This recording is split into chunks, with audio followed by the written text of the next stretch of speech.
Hello, and welcome back. My name is Serena. You have reached video 2 on how to set up a marine aquarium. If you missed the first part, then please go to our channel and search how to set up a marine aquarium from start to finish. In the last video, I spoke about what equipment you need. I explained what each piece of equipment did. One piece of equipment that we didn't discuss in the last video was the UV sterilizing unit. This unit helps to kill any harmful algae, in addition to bacteria and parasites. This is another kind of microorganism that gives aquarists trouble. Algae are the aquatic microorganisms that form green slime on your aquarium surfaces. UV units are a good addition to your aquarium. Warning number 1. Before you switch on any electrical components, always make a thing called a drip loop. A drip loop is really a safety feature. Look at my photo, and it explains it better. Any water that drips down the electrical cable cannot enter the socket because it drips off the drip loop first. Let's now talk about what things to put into your aquarium. Well, the first thing are your rocks, either live rock or synthetic rock. Synthetic rock is inert and can only be as interesting as the way you arrange it, whereas live rock is totally natural and better for aiding your tank's maturity. The reason, and it's an important one, why I say to put your rock in first, is for this reason. Warning number 2. You may decide to put burrowing fish, like gobies, weavers, blennies or jawfish, crabs, anything that burrows in. If we had placed the rock on top of the substrate, there is a possibility of when it burrows, the rock could collapse onto it. So, for that reason, rocks first. The second thing to add is your substrate. Substrate is the medium you are putting onto the bottom of your aquarium, which is coral sand. You can get coarse, medium and fine. A mixture of these makes a good natural look.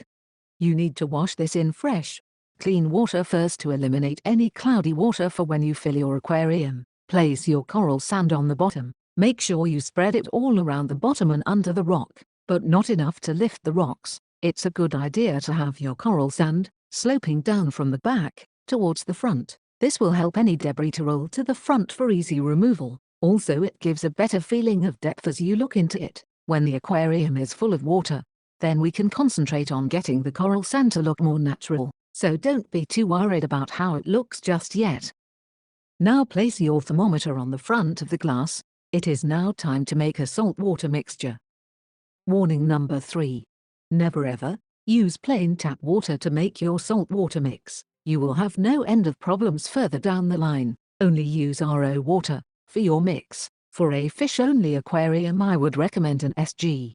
Specific gravity offers near to 1.022 ppm. This is as near to natural seawater. For a reef aquarium, I would keep it at around 1.025 to 1.026 ppm. See my video on our channel, how to correctly read a refractometer.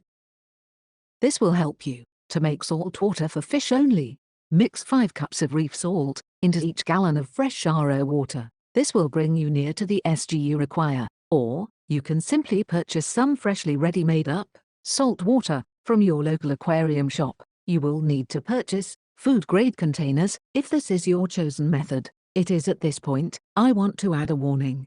Warning number 4. If your friend offers you some of their old salt water to kickstart the maturing process, don't. You could be introducing all kinds of bad bacteria or diseases into your water. We don't want this. Thank you very much. If you really feel you want to add a bacteria, rather than waiting for the water to cycle, and water cycle is explained in our book, then you would be much better off by adding a commercial bacteria. It would make it ready for fish sooner, if you can't wait. Once your aquarium has filled, you can now arrange your substrate to your desired look. It's now time to turn on all your electrical items, filters, heater, pumps, or whatever you have added. Make sure your heater is set to 76 to 80 degrees, or 23.3 to 26 centigrade. This temperature depends on whether you're keeping a fish only or a reef. No, I said a reef. Once the aquarium gets up to your required temperature, it's now time to check how much salt is in the water. This is what we call salinity. This is done with the, yes you guessed it, your new refractometer. If it's too salty, then add water. Likewise, if it's not salty enough, then add some salt, checking all the time with the refractometer. Also, check the temperature. It's now time to let things settle. Keep the aquarium running for a couple of days. Now you are ready for the water cycle. Oh, now come on. This isn't good enough. I really can't work with this man. Just get out. I can't believe you are a professional editor.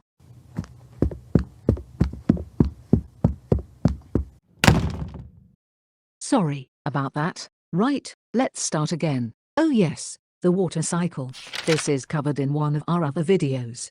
It's also covered in great detail our other book, Marine Fish and Corals, for the complete beginner. Or, if you're into tropical fish, then our other book, Tropical Fish for the Complete Beginner, may be of interest to you. You're very welcome to add a comment, and I read and reply to all of them.